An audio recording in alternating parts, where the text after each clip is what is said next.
Eu sou Mário Persona e essas são as respostas que eu dei aos que me perguntaram sobre a Bíblia. Você escreveu dizendo que um vídeo no YouTube explica que o capítulo 24 do Evangelho de Mateus tem a ver com o filme Bird Box, da Netflix, e que viveremos em escuridão por 3 dias e 3 noites sem poder sair de casa. E que o vídeo, você disse que o vídeo também ensina que se tivermos espelhos ou vidros de todos os tipos, nós teremos de cobri-los ou jogá-los fora, pois o inimigo tentará entrar por meio desses espelhos. E você diz ainda que viu nesse vídeo de um profeta do YouTube que não poderemos abrir a porta para qualquer pessoa que quiser entrar. E será bom arranjarmos um cachorro, pois cães podem ver coisas espirituais. Eu só tenho a dizer que é impressionante a ousadia dos que se dão ao trabalho de fazer vídeos terroristas para amedrontar as pessoas e distorcer o entendimento bíblico. Nem perca seu tempo com essas bobagens, ainda mais quando tentam interpretar a Bíblia usando roteiros de filmes do Netflix. Ai, coitado dos que não assinarem Netflix. Será que eu posso entender a Bíblia se assinar o Amazon Prime? Ou um outro serviço de vídeos, streaming? Ou talvez o melhor seja eu nem ter uma TV ou um monitor descoberto, porque o inimigo poderia atravessar pela tela da minha TV, afinal, é através da tela da TV que surge a menina maligna de cabelos longos e pretos daquele filme japonês de terror. O mesmo princípio deve ser, então, aplicado ao monitor do computador ou à tela do celular, não é? Que você olha para ela e de repente sai uma menina maligna de dentro. Bem, as únicas trevas que imperam no coração dos que fazem esses vídeos são as trevas espirituais de quem ainda não se converteu a Cristo. Essa é a verdade. Mas se você já foi salva por Cristo, fique tranquila. Veja o que diz a palavra de Deus. Mas vocês, irmãos, não estáis nas trevas, para que esse dia os surpreenda como ladrão. Vocês todos são filhos da luz, filhos do dia. Não somos da noite nem das trevas. 1 Tessalonicenses 5, de 4 a 5. O capítulo 24 de Mateus, que segundo você, esse autor do vídeo de terrorismo psicológico usou, é um capítulo muito específico de Israel, em especial do remanescente de judeus fiéis que irá se converter após a igreja deixar a terra. Esse capítulo trata do futuro, do tempo da tribulação, que precederá a vinda de Cristo para Israel. A igreja, que é formada por todos os salvos, já terá sido arrebatada antes desse tempo, ou desse período da tribulação, como nós vemos em Apocalipse 3,10, que diz assim: como guardaste a palavra da minha paciência, também eu te guardarei da hora da tentação ou provação que há de vir sobre todo o mundo para tentar ou provar os que habitam na terra. Repare que hora, na passagem, é um período de tempo bem definido. É um momento. Eu não vi o vídeo que você mencionou e não sei se é alguma obra derivada ou original de uma norte-americana que disse ter recebido uma revelação inédita do Espírito Santo de Deus para alertar o mundo desses supostamente iminentes 3 dias de trevas e 3 noites de trevas. Sempre que você escutar alguém falando na primeira pessoa, como se fosse o Espírito Santo de Deus, fuja disso, fuja disso. Me parece que é assim que a tal falsa profetisa fala, e é assim que muitos falam nos púlpitos das igrejas pentecostais. O pentecostalismo introduziu essa falsa ideia de que o Espírito Santo possa se comunicar falando através de pessoas hoje, na primeira pessoa. Mas tudo o que Deus quis nos comunicar está na sua palavra, a Bíblia. Esqueça a ideia de Deus revelar algo que não tenha sido ainda revelado. Muita gente que acredita nessas profetadas acaba se casando com a pessoa errada, acaba deixando de ter filhos e até entregando todos os seus bens para algum estelionatário da fé. Qualquer enganador hoje pode mudar a tonalidade da voz, ter umas tremedeiras assim, dizer que está falando sob influência do Espírito Santo, usar a primeira pessoa, meu filho, meu servo, eu vos digo. O que é isso?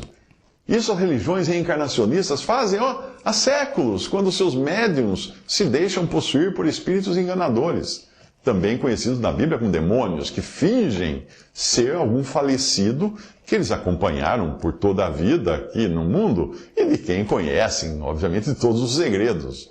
Por isso que alguns caem nessa conversa assim, mas deve ser o meu tio que morreu, porque ele sabe coisa que ninguém sabia. Claro que ele sabe que ninguém sabia, porque é um demônio, que está cheio, aqui tem um monte me olhando agora. Em todo lugar eles estão, são os servos do diabo que estão observando, eles ficam olhando para a gente, fazendo tudo o que a gente faz. Não se preocupe, não tenho medo deles, não. Eu tenho Cristo Jesus como seu Salvador. Então eles conhecem os segredos das pessoas, eles conhecem o que você faz quando você vai ao banheiro. Fora isso, existem também os distúrbios mentais, como daquelas pessoas que acham que são Napoleão, também tem aqueles que alegam conversar com alienígenas. Eu, quando era criança, vou confessar aqui para você, eu escrevia cartas para o Papai Noel, e eu posso jurar que ele recebia as minhas cartinhas e respondia, porque na manhã do Natal eu encontrava debaixo da árvore os presentes que eu tinha pedido. Papai Noel existe. Uma das passagens desses falsos profetas e profetisas que são usadas para aterrorizar os incautos com a ideia de uma iminente escuridão de 3 dias e 3 noites é Mateus 24, 29, que diz assim: imediatamente após a tribulação daqueles dias, o sol escurecerá e a lua não dará sua luz e as estrelas cairão do céu e os profetas e os poderes celestes serão abalados. A simples frase, as estrelas cairão do céu, já deveria ser suficiente para você perceber que a linguagem da passagem é figurada. Deixa eu explicar para você o seguinte. Alfa Centauri, a estrela mais próxima da Terra depois do Sol. O Sol é uma mini estrela. Alfa Centauri tem 214 mil quilômetros de diâmetro. A Terra tem apenas 12 mil quilômetros de diâmetro. O Sol tem 1.400.000 quilômetros de diâmetro. E mesmo assim não é uma estrela das maiores. A Wikipedia me diz que a maior estrela conhecida até agora é a chamada VY Canis. Ela tem 2,9 bilhões de quilômetros de diâmetro.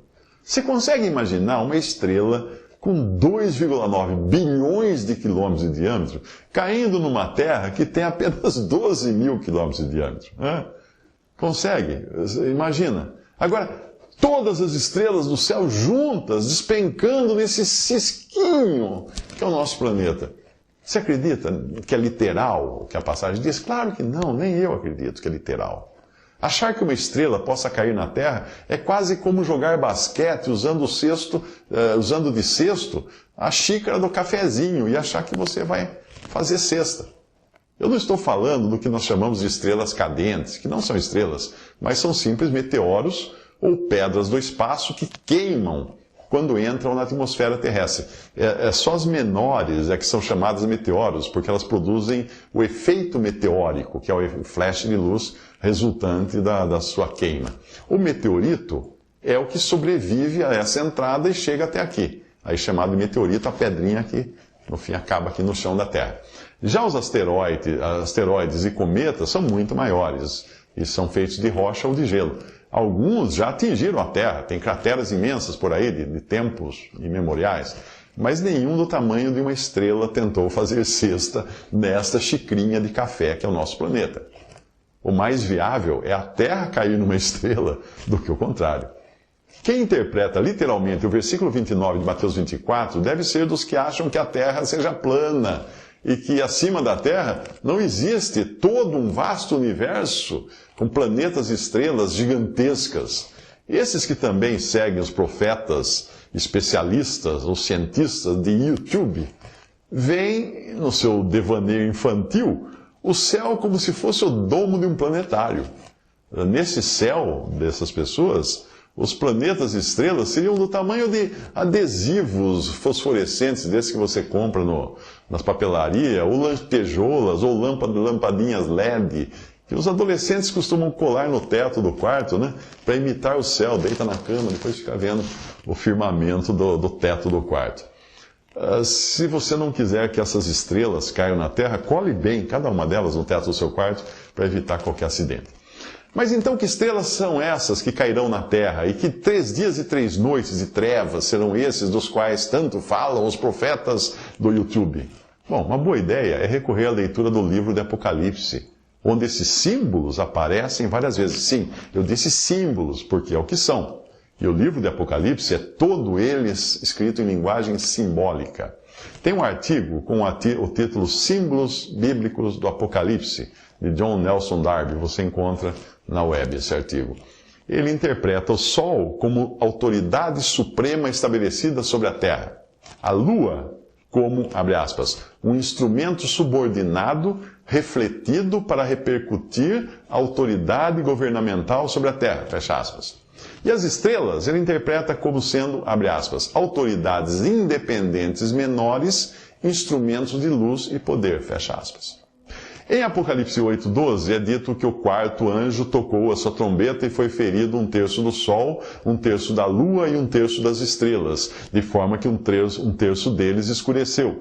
1/3 do dia ficou sem luz e também 1/3 da noite. Bem, considerando o Sol como autoridade maior, a Lua como autoridade refletida e as estrelas como autoridades independentes, Darby interpreta a escuridão do versículo como sendo, abre aspas, a falta de percepção dos homens da vontade de Deus, uma forte ilusão para acreditarem numa mentira, fecha aspas.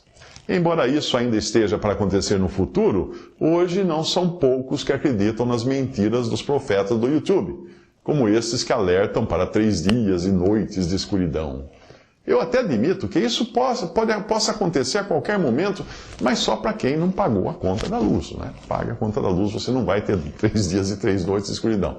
O mesmo versículo, que é alegado como sendo um filme de Netflix, né? Hamilton Smith, que viveu entre o século XIX e o século XX, comenta assim, abre aspas, o Sol, a Lua e as estrelas são usados nas Escrituras para estabelecer graus diferentes de autoridades governamentais ordenadas por Deus. Acaso esses símbolos não sugerem que uma 3ª parte dos poderes políticos será ferida e deixando as pessoas em trevas e confusão em todas as esferas da vida? Fecha aspas. Então esse é o comentário de Hamilton Smith, mostrando estrelas como autoridades, governos, que num estado de confusão geral deixam as pessoas sem direção. F.B. Hall, um outro autor que também viveu, contemporâneo de Hamilton Smith, comenta que, abre aspas, a destruição da 3ª parte do Sol, da Lua e das estrelas indica o apagamento parcial das fontes de luz e direção para os homens, fecha aspas. Ou seja, essas estrelas são no sentido de perda de direção, como pode acontecer quando você dirige sob o sol brilhante do meio-dia e entra, de repente, num túnel sem iluminação. Nos túneis bem projetados, existe iluminação que é mais forte na entrada para compensar a visão de quem acabou de sair de sob o sol. No seu livro Exposition of the Revelation of Jesus Christ, Walter Scott comenta o seguinte: o Sol, a Lua e as estrelas simbolizam coletivamente todo o corpo governante, desde a cabeça suprema até todas as autoridades inferiores. Um sistema completo de governo em todas as suas partes. Sob o 6º selo, Apocalipse 6, de 12 a 13, os mesmos símbolos são apresentados para expressar um completo colapso de toda a autoridade governante na Terra. O poder do homem está quebrado, continua o comentarista. Todo poder sob o céu é derrubado. Governos estabelecidos há muito tempo e todo poder e autoridade subordinada caem no colapso universal. Lá, no entanto, o rompimento de todo o tecido social e a derrubada de todos os postos de poder não são de modo algum restringidos. A única limitação sob os selos é uma 4ª parte, que ocorre apenas uma vez, como diz Apocalipse 6, 8. Aqui, sob a 4ª trombeta, o julgamento e seus efeitos se estendem até a 3ª parte da cena profética, que é a parte ocidental do Império reavivado. Neste contexto, o termo 3ª parte ocorre 5 vezes. Versículo 12. O efeito desse julgamento é que a escuridão moral cai sobre o Império Romano como um manto fúnebre. Percebe? Então, esse foi um comentário feito no livro Exposition of the Revelation of Jesus Christ por Walter Scott, mostrando que todas essas coisas são simbólicas de um tempo que virá e que a escuridão será moral. No capítulo 12 de Apocalipse, nós vemos Satanás sendo expulso do céu e arrastando com sua cauda 1/3 das estrelas do céu. E pode-se ver que a mesma interpretação de estrelas como autoridades estabelecidas é encontrada ali. Afinal, os anjos foram, todos eles, colocados acima dos homens, e mesmo entre eles existe uma escala hierárquica, com arcanjos sujeitando-se a querubins, por exemplo. Por essa razão, Miguel, o arcanjo, não ousou proferir sentença difamatória contra Satanás, que era um querubim, como nós vemos em Judas 1:9. Abre aspas, nem mesmo o arcanjo Miguel, quando estava disputando com o diabo acerca do corpo de Moisés, ousou fazer acusação injuriosa contra ele, mas disse, o Senhor o repreenda. Mas vamos agora à passagem do capítulo 12 de Apocalipse.